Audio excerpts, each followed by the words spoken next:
Meu nome é Cosme Vitor, faço parte de uma rede chamada Jubileu Sul aqui no Brasil, faço parte de uma associação de favelas da cidade de São José dos Campos, onde eu moro.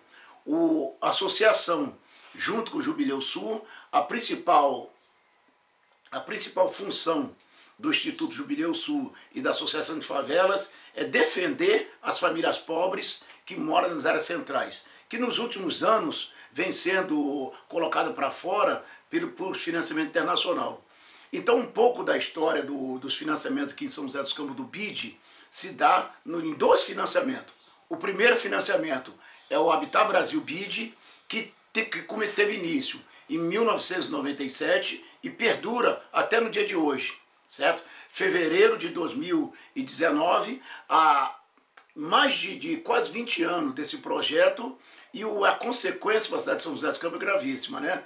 O Habitat Brasil BID consistia em financiar a remoção de 3 comunidades, Tatetuba, Caparaó e Nova Detroit, fazer um bairro lá na orla da cidade legal, bem longe de tudo, bem longe de todos. Então foi criado lá especificamente uma prisão moderna para esconder a pobreza, certo? Então o Jardim São José II, onde essas pessoas foram colocadas, certo? Tornou-se pelo próprio Estado, certo? Que faz a denominação de lá como assim, Cidade de Deus. É uma do símbolo da segregação social e espacial do Brasil, chama Cidade de Deus, que é no Rio de Janeiro. E aqui em São José dos Campos não foge da regra.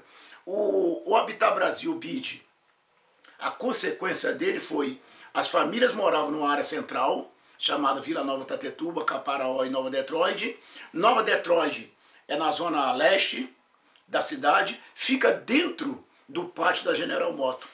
Então esse foi um dos motivos que as famílias foram tiradas dali, porque não combinava o progresso com quantos carros modernos, com dentro do estacionamento um monte de pessoas pobres. Sacaram as pessoas dali. A Caparaó era uma área particular, ficavam entre a área da CESP e a área pública.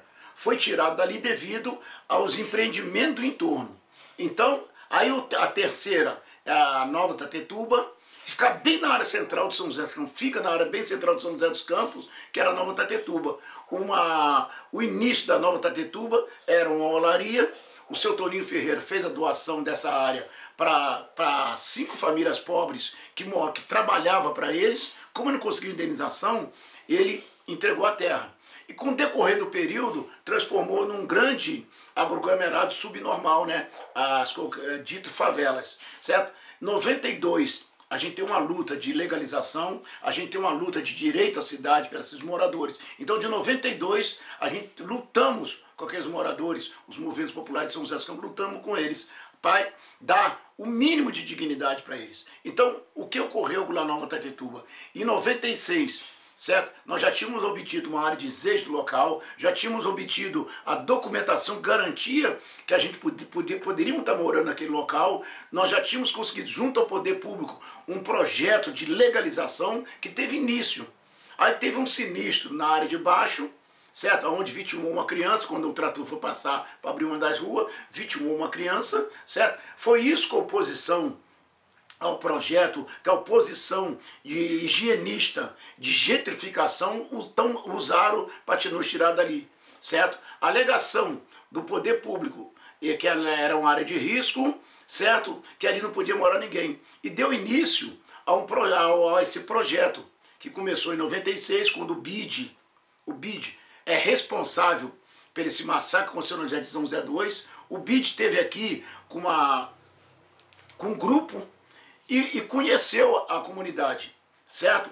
E para onde ia? Esse que é o crime que o seu banco, que o BID patrocina aqui na nossa cidade. Eles viram a distância do centro para onde iria botar as pessoas.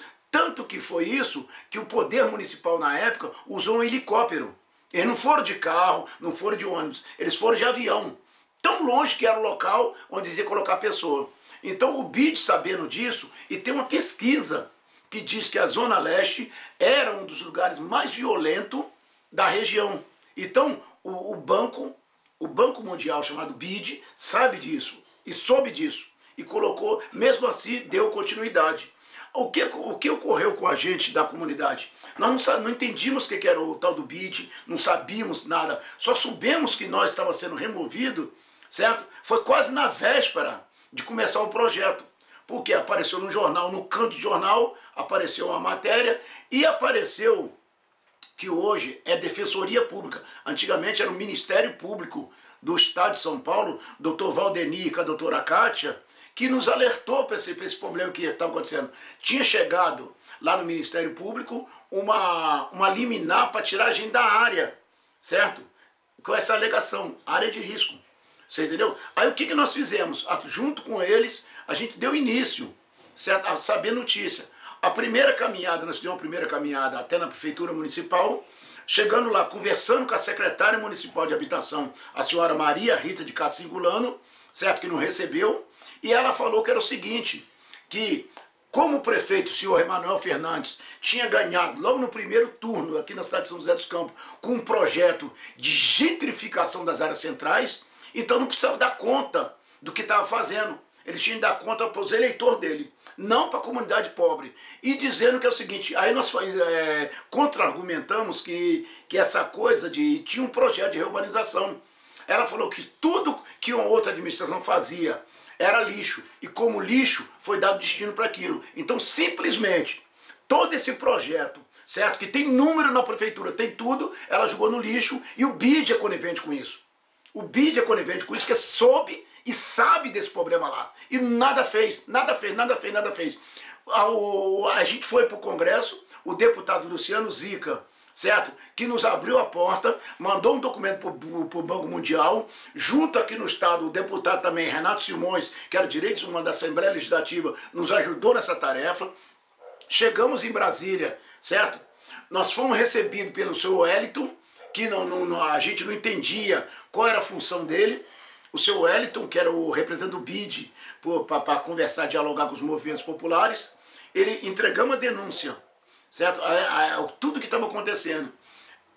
3 meses depois veio o resultado. O seu Wellington se propôs a estar vindo na cidade de São José dos Campos para apurar o fato. Aí começa a mentira. Aí começa a falta de transparência do banco, certo? Porque quando o seu Wellington Tabor esteve aqui, o acordo foi da gente 11 horas da manhã nos encontrarmos na comunidade chamada Vila Nova Tatetuba, porque tem um espaço da igreja, porque agora vocês comeram tudo, o banco comeu tudo. Então tinha o espaço da igreja, onde nós podíamos conversar de forma decente, de forma digna. Aí qual foi nossa surpresa, certo? Que uma das comunidades Nova Detroit, que era lá da Zona Leste, certo? Como nós estávamos passando um caminhão de som para convocar as pessoas para vir nessa conversa 11 horas da manhã, isso era por volta de 8 da manhã, a gente deu de cara com a senhora Cleide, que era a Cleide, eu só me lembro o primeiro nome dela é Cleide, que era a financeira do Banco Mundial, do BID. Encontramos a senhora Maria Rita Cassingulano, a secretária, encontramos com várias pessoas da prefeitura, certo? Lá na Nova Detroit. A gente não entendeu, porque o acordo era estar conversando aqui na cidade, aqui na Tatetuba. Aí o que ocorreu? Ocorreu o seguinte, a gente conseguiu mobilizar, quando nós chegamos 11 horas na Tatetuba fazer essa reunião, certo? Era tudo mentira, era tudo falsidade, era tudo falta de caráter do Banco Mundial, do BID. Era só falta de caráter, é diferente, certo? De má fé, é falta de caráter. Porque o que o banco fez? Simplesmente o banco não sabia do projeto que estava sendo financiado. O banco não sabia que as pessoas não tinham visto uma maquete. O banco não sabia, ou fingiu que não sabia, que o AOP 710 nunca foi aplicado em São José dos Campos. Então o banco não sabia nada. Aí aproveitando disso, certo? Juntou seu Wellington, estava um representante da Caixa Econômica, que o representante da Caixa Econômica foi mais cretino ainda. Ele falou pra gente que pobre não devia morar no centro. Certo? Agora uma ressalva nessa denúncia, que é o seguinte, do lado onde a gente mora, tem e tinha, certo? Os terrenos vagos, que era da Federação ICA, e estava devendo mais de 8 milhões, eu estou falando em 96 isso, 8 milhões de imposto público. Então poderia muito bem a prefeitura abater desse dinheiro do imposto, nos colocar do outro lado, se fosse área de risco de fato. Mas qual foi a nossa surpresa? Que era o seguinte, era mais uma jogada para o empresário. Era mais uma mentira do banco junto com a prefeitura.